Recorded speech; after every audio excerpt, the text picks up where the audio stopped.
नमस्कार। 4 जून के लोकसभा चुनाव परिणाम आने के बाद ऐसा लगता है कि उत्तर प्रदेश में भारतीय जनता पार्टी की सरकार के लिए वक्त अच्छा नहीं चल रहा है। एक के बाद एक कुछ ऐसी घटनाएं हो रही हैं जो कि रोज भारतीय जनता पार्टी की उत्तर प्रदेश की सरकार के सामने कड़ी चुनौती पेश कर रही हैं। अभी हाल में एक इलाहाबाद हाई कोर्ट की लखनऊ बेंच का फैसला आया है और इस फैसले ने एक बार फिर उत्तर प्रदेश सरकार की मुश्किलें बढ़ा दी है। 3.5 दशक का अनुभव, बेलगाम सवालों का जवाब जो नहीं है किसी के पास। वासेंद्र मिश्र के साथ देखिए संवाद। इस फैसले को लेके जहां एक तरफ भारतीय जनता पार्टी के खिलाफ जितनी पार्टियां हैं सब सरकार को घेरने की कोशिश में लग गई हैं। सरकार के ऊपर schedule caste, schedule tribe, backwards के हितों की अनदेखी करने, उनके अधिकारों को हड़पने के आरोप लगा रही हैं। वहीं दूसरी तरफ उत्तर प्रदेश सरकार में शामिल पार्टियां और यहाँ तक कि भारतीय जनता पार्टी के भी बड़े नेता इलाहाबाद हाई कोर्ट के लखनऊ बेंच के इस फैसले का स्वागत कर रहे हैं और उनके स्वागत करने का मतलब है कि वे अपनी ही सरकार के शिक्षक भर्ती के मामले में जो प्रक्रिया अपनाई गई थी कुछ साल पहले उसका विरोध कर रहे हैं। मैं यहाँ पर इसी विषय को विस्तार से आप लोगों के सामने रखने की कोशिश करूँगा और ये बताने की कोशिश करूँगा कि किस तरह से ये पूरा मामला एक बहुत ही बड़ा राजनीतिक तूफान खड़ा कर दिया है उत्तर प्रदेश की राजनीति में और इसका असर न केवल उत्तर प्रदेश की राजनीति पर पड़ने वाला है बल्कि देश की राजनीति को भी प्रभावित कर सकता है। हम शुरुआत करते हैं इलाहाबाद हाई कोर्ट के उस फैसले का जिसके कुछ महत्वपूर्ण बिंदुओं को मैं आप लोगों के सामने रखूंगा और उसके बाद उसका विश्लेषण करूंगा। उत्तर प्रदेश में लगभग 4-5 साल पहले 69,000 सहायक शिक्षकों की भर्ती हुई थी। लखनऊ हाई कोर्ट की डबल बेंच ने आदेश दिया है कि शिक्षक भर्ती में लगभग 19,000 सीट पर आरक्षण घोटाला साबित हुआ है। हाई कोर्ट के आदेश में इस बात की पुष्टि हो गई है कि जो उत्तर प्रदेश की सरकार ने 69,000 पदों पर भर्ती की थी सहायक शिक्षकों की, उसमें करीब 19,000 पदों पर आरक्षण के मानकों का पालन नहीं हुआ, आरक्षण के मानकों का उल्लंघन हुआ और उस 19,000 पदों पर जिस पर कि SC, ST और बैकवर्ड कैटेगरी के लोगों की नियुक्ति होनी चाहिए उस पर जनरल कैटेगरी के लोगों की नियुक्ति कर दी गई। भर्ती में 19,000 सीट पर आरक्षण के नियमों का पालन नहीं हुआ है। आरक्षण नियमावली 1981 तथा आरक्षण नियमावली 1994 के तहत इन 69,000 पदों पर भर्ती की प्रक्रिया का उल्लंघन हुआ, उसका पालन नहीं हुआ जो आरक्षण नियमावली 1981 की थी और 1994। कोर्ट के आदेश के मुताबिक शिक्षक भर्ती में OBC वर्ग को 27% की जगह मिलनी चाहिए थी लेकिन उनको मिला है 3.86% और उसी तरह से शेड्यूल कास्ट को 51% सीट मिलना चाहिए था आरक्षण के मुताबिक, उनको मिला 16.2%। लखनऊ हाई कोर्ट की डबल बेंच से पहले लखनऊ हाई कोर्ट की सिंगल बेंच भी 69,000 शिक्षक भर्ती के मामले में अपना फैसला सुना चुकी थी और सिंगल जज बेंच ने भी माना था कि 19,000 पदों पर आरक्षण नियमावली का पालन नहीं हुआ। मुख्यमंत्री योगी आदित्यनाथ को बेसिक शिक्षा विभाग के अधिकारियों ने भ्रमित किया और अभी हाल ही में उसे भ्रमित होने के कारण मुख्यमंत्री योगी आदित्यनाथ ने भर्ती में पारदर्शिता होने का दावा किया था, बयान दिया था। अब आरक्षण पीड़ितों का मांग है, उनकी मांग है कि इस पूरी प्रक्रिया में एक बार फिर आरक्षण नियमों का पालन किया जाए। आरक्षित पदों पर जो जनरल कैटेगरी के लोग रख लिए गए हैं उनको हटाया जाए और उन पदों को आरक्षित कैटेगरी के लोगों से भरा जाए। अब इस जजमेंट को लेके उत्तर प्रदेश के deputy chief minister Keshav Prasad Maurya, Uttar Pradesh सरकार में शामिल ओम प्रकाश राजभर और संजय निषाद, ये तमाम मंत्री सरकार पर दबाव बना रहे हैं, अपने ही सरकार पर दबाव बना रहे हैं। केंद्र सरकार में मंत्री अनुप्रिया पटेल भी इस मुद्दे पर उत्तर प्रदेश सरकार पर दबाव बना रहे हैं।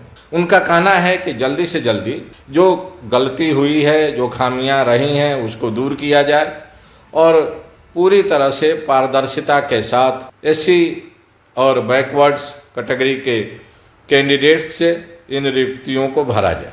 आज उत्तर प्रदेश के मुख्यमंत्री ने इलाहाबाद हाई कोर्ट के आदेश के बाद शिक्षा विभाग के उच्च अधिकारियों के साथ बैठक की है और आदेश के बाद पैदा हुई स्थिति का आकलन किया है, उसकी समीक्षा किया है, क्योंकि डबल बेंच ने साफ किया है कि 3 महीने के अंदर रिवाइज्ड लिस्ट जारी होनी चाहिए। 3 महीने के अंदर आरक्षण को नियमों का पालन करते हुए पूरी भर्ती प्रक्रिया दोबारा से पूर्ण कर ली जानी चाहिए। अब सवाल ये पैदा हो रहा है कि जो 19,000 लोग लगभग 4 साल से नौकरी कर रहे थे, आखिर उनकी क्या गलती है? गलती तो विभाग की है, विभागीय अधिकारियों की है, सरकार की है। उनको तो सरकार ने और विभाग ने बाकायदे अपॉइंटमेंट लेटर दिया, उनकी ज्वाइनिंग कराई और वे 4 साल से अलग अलग जिलों में तैनात हैं और अपनी ड्यूटी का निर्वहन कर रहे हैं। तो अगर हाई कोर्ट के आदेश का पालन होता है और उस आदेश के तहत उन 19,000 जनरल कैटेगरी के लोगों को नौकरी से बेदखल किया जाता है, तो उनके जीविकोपार्जन, उनके रिहेबिलिटेशन, उनके रीएम्प्लॉयमेंट की क्या व्यवस्था होगी? सरकार इसके बारे में अभी तक कोई ठोस निर्णय नहीं ले पाई है और न सरकार की तरफ से कोई अभी औपचारिक बयान आया है। लेकिन अखिलेश यादव से लेकर कांग्रेस पार्टी, राहुल गांधी, प्रियंका गांधी, पूरा का पूरा विपक्ष भारतीय जनता पार्टी के खिलाफ मोर्चा खोल दिया है, मुहिम तेज कर दी। उत्तर प्रदेश में 10 विधानसभा में क्षेत्रों में उपचुनाव होने हैं। ये 10 विधानसभा क्षेत्रों के उपचुनाव उत्तर प्रदेश सरकार के लिए पहले से ही एक लिटमस टेस्ट माना जा रहा था, खासतौर से भारतीय जनता पार्टी के नेतृत्व के लिए। लोकसभा चुनाव में जिस तरह से उत्तर प्रदेश में भारतीय जनता पार्टी की पराजय हुई थी, उसके बाद से लगातार विपक्ष के हौसले बढ़े हुए हैं। विपक्ष का ये दावा रहा है कि उत्तर प्रदेश की जनता अब भारतीय जनता पार्टी को खारिज कर चुकी है और अब उत्तर प्रदेश में जब भी चुनाव होंगे तो उत्तर प्रदेश के चुनाव में भारतीय जनता पार्टी को जनता सत्ता से बेदखल कर देगी। ऐसी स्थिति में 4 जून के चुनाव परिणाम आने के बाद योगी आदित्यनाथ ने पूरी ताकत लगा रखी है कि इन 10 विधानसभा क्षेत्रों के उपचुनावों को पूरी तरह से जीता जाए और भारतीय जनता पार्टी के उम्मीदवारों को विजयी बनाया जाए। उन्होंने अपनी मंत्रिमंडल के 30 मंत्रियों को अलग अलग विधानसभा क्षेत्रों की जिम्मेदारी सौंप दी है। यहाँ तक कि दोनों डिप्टी चीफ मिनिस्टर और खुद उन्होंने 6 विधानसभा क्षेत्रों की जिम्मेदारी ली। अब ऐसी स्थिति में जब एक तरफ भारतीय जनता पार्टी का रैंक एंड फाइल, ऐसी स्थिति में जब एक तरफ भारतीय जनता पार्टी की सरकार और संगठन दोनों 4 जून के लोकसभा चुनाव में हुई पराजय से अभी उबर भी नहीं पाया था, तब तक यह इलाहाबाद हाई कोर्ट की डबल बेंच का फैसला उसके लिए एक नया मुसीबत खड़ा कर दिया है। अब देखना है कि भारतीय जनता पार्टी का शीर्ष नेतृत्व, भारतीय जनता पार्टी की उत्तर प्रदेश की सरकार इस तत्काल पैदा हुई क्राइसिस से किस तरह से निपटती है। पिछले कुछ महीनों में एक के बाद एक लगातार भारतीय जनता पार्टी की सरकार के सामने चुनौतियां आती रही हैं।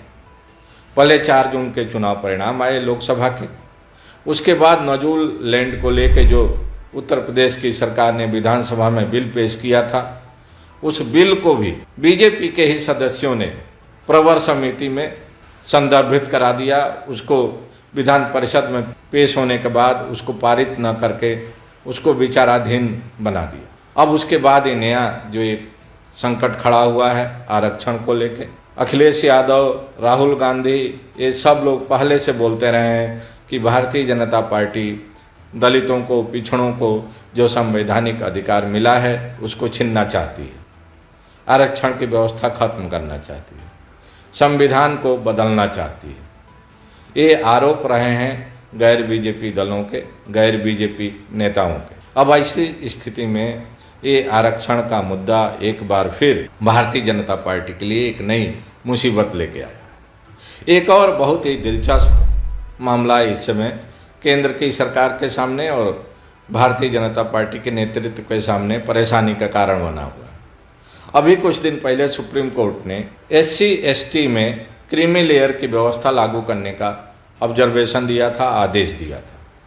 सुप्रीम कोर्ट की संविधान पीठ ने यह अपेक्षा की है कि क्रीमी लेयर की व्यवस्था लागू होना चाहिए और आरक्षण विदिन आरक्षण, या हम कहें कि उपवर्गीकरण करके जो सचमुच नीडी हैं उनको आरक्षण की सुविधा दी जानी चाहिए, अति दलितों को, और जो समृद्ध हो चुके हैं जिनको अब आरक्षण की आवश्यकता नहीं है उनको क्रीमी लेयर के फार्मूले के तहत या उपवर्गीकरण के तहत फार्मूले के तहत उनको आरक्षण की सुविधा से वंचित किया जाना चाहिए। सुप्रीम कोर्ट की संविधान पीठ ने राज्य सरकारों को भी अधिकार दिया है कि राज्य सरकार चाहे तो अपने ढंग से अपने राज्य की सिचुएशन का आकलन करके उपवर्गीकरण का एक फार्मूला तैयार कर सकती है। अब इसको लेकर पहले से ही केंद्र सरकार के सामने और भारतीय जनता पार्टी के नेतृत्व के सामने SC/ST वर्ग के सांसदों ने विरोध करना शुरू कर दिया है। सरकार में शामिल LJP के नेता चिराग पासवान ने पहले ही बयान दिया था कि उनको सुप्रीम कोर्ट की संविधान पीठ का ये फैसला मंजूर नहीं है। कुछ दिन पहले अभी NDA के SC/ST के सांसदों ने प्रधानमंत्री से भी मुलाकात की थी और उनसे ये अपील किया था कि सुप्रीम कोर्ट के इस फैसले को लागू न किया जाए, उसको बदलवाने के लिए जो भी संवैधानिक व्यवस्था करनी पड़े उसकी व्यवस्था होनी चाहिए, प्रधानमंत्री को उसके लिए पहल की जानी चाहिए। लेकिन वहीं दूसरी तरफ एक और कॉन्ट्राडिक्शन देखने को मिल रहा है। उत्तर प्रदेश की सरकार में शामिल ओम प्रकाश राजभर सुप्रीम कोर्ट के संविधान पीठ के उस फैसले का स्वागत कर रहे हैं। उनका कहना है कि सुप्रीम कोर्ट ने जो क्रीमी लेयर का फैसला दिया है, जो उपवर्गीकरण करके आरक्षण की नई व्यवस्था लागू करने की अपेक्षा की है, सरकार को उसको मानना चाहिए। ओम प्रकाश राजभर का ये भी कहना है कि जो लोग आज उपवर्गीकरण की व्यवस्था का विरोध कर रहे हैं, चाहे वो कांग्रेस पार्टी हो, अखिलेश यादव हो या बाकी और पार्टियां हों, वो एक दौर में इस पूरी व्यवस्था के खिलाफ थे और वे खुद इस बात की मांग करते थे कि जो जेन्युइनली नीडी लोग हैं उन्हीं को इसकी व्यवस्था सुविधा मिलनी चाहिए। और अब जब संविधान पीठ का फैसला आ गया है तो वे इसका विरोध कर रहे हैं। उसके पीछे उनका वोट बैंक की राजनीति है, उनका अपना पॉलिटिकल एजेंडा है।